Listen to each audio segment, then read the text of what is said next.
day, watch fans. So today we're going to be talking about what it's like to go into an authorised dealer and try and get yourself on the list for a Rolex sports model. Now, a couple of weeks ago, I myself had the pleasure of going into a Rolex AD and being interviewed basically for the watch that I want.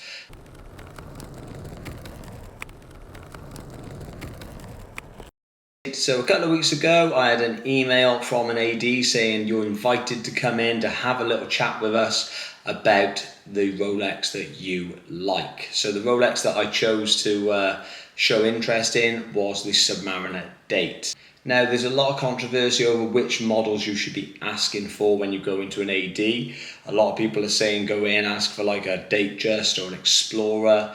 These are the models that they're more likely to give you, but I personally think you should go in and ask for the watch that you personally want.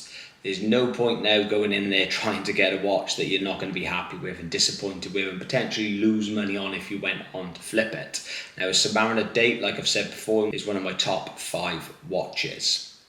Now, the day started, turned up at the AD, walked through the door. As you walk through the door, you're sort of greeted but looked at in a bit of a who are you sense. I don't feel that they're the most welcoming establishments at first because number one, they don't know why you're there. But once I introduced myself and said that I'd spoke to somebody, they quickly welcomed me over to the Rolex section and offered me a drink. I chose a coffee myself, so I sat down in a little bit of a booth in front of a table and told that somebody will be with me soon. Now, expect a little bit of a wait. Now, I had a cup of coffee and I probably pretty much finished the coffee by the time that the salesperson had come over and started speaking to me. So I introduced myself, we had a few pleasantries, we sat down and started talking. Now, don't expect to be shown the watch straight away. Now, when I was there, they started talking to me, asked me a bit about myself, took a few details, asked me how my day's been. Quite a lot of pleasantries, the sort of feeling out process as such. And then all of a sudden comes the question, what's the model that you're interested in? Now, I said the Submariner Date. So the lady stood up, walked over to the counter, opened up the closed cabinet and brought out a Submariner Date. Now, she laid it on the table and went, here is the watch that you were asking about. It's both in front of us now and I'm looking at it, staring at it. And after about maybe a minute or two, she went, feel free to try it on. So as I tried it on and placed it on my wrist, I realized that it is a locked movement, meaning these watches are not proper watches for sale. They are just display models only. So it makes me wonder, do they actually stock or do they actually really want people seeing the real models when they come in? So as I'm wearing the Rolex on my watch and we're talking about how beautiful it is, a lot of questions are being sort of thrown my way of, what watches do you own? Why do you like Rolex? What does this watch mean to you? So a lot of questions of why would you be good for the Rolex brand? But then as the conversation goes on, probes start to go in about what I do for a job. Why am I buying a Rolex? Why am I interested in buying a Rolex?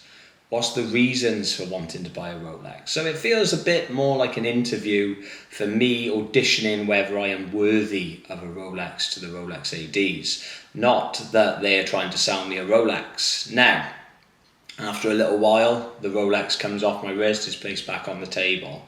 The lady again starts talking to me. And she starts asking a few questions like, is this the only model that interests you? Are there any other models that have caught your eye? So straight away I said, no, the Rolex Submariner is the dream watch for me. That is the watch I'm interested in. That's the only watch that I am focused on right now. Because I didn't want to give them the opportunity of bringing out some sort of Datejust model that they're trying to get rid of to increase my spend. I don't want to be spending thousands of pounds on a watch that is not for me. Maybe that I can't even flip and get the money back on if I wanted to. So once the interview had ended, I'll call it an interview, we exchanged a few more pleasantries and the lady took my details and said, hopefully we'll be in touch sometime soon. But it could take 6 months, it could take 6 weeks, It could take a couple of years. But interesting little thing, in a booth close to me, I overheard a conversation of a man talking with a salesperson about a Daytona. Then in the corner of my eye, I seen the salesman walk over to a cabinet, take out a card reader, walk back in, and I heard that there was a very happy customer next to me. So even though you might not get the Rolex that you are interested in there and then, there is hope that people are getting Rolex sports models that they desire somehow at the ADs. Now this person might have had a massive spend with the AD, but they still managed to purchase a Rolex Daytona, which again is a huge watch to be purchasing. So if you're going now to the AD, or you get sort of invited for an interview, beware what they're going to be asking you, and beware what they're going to be probing in.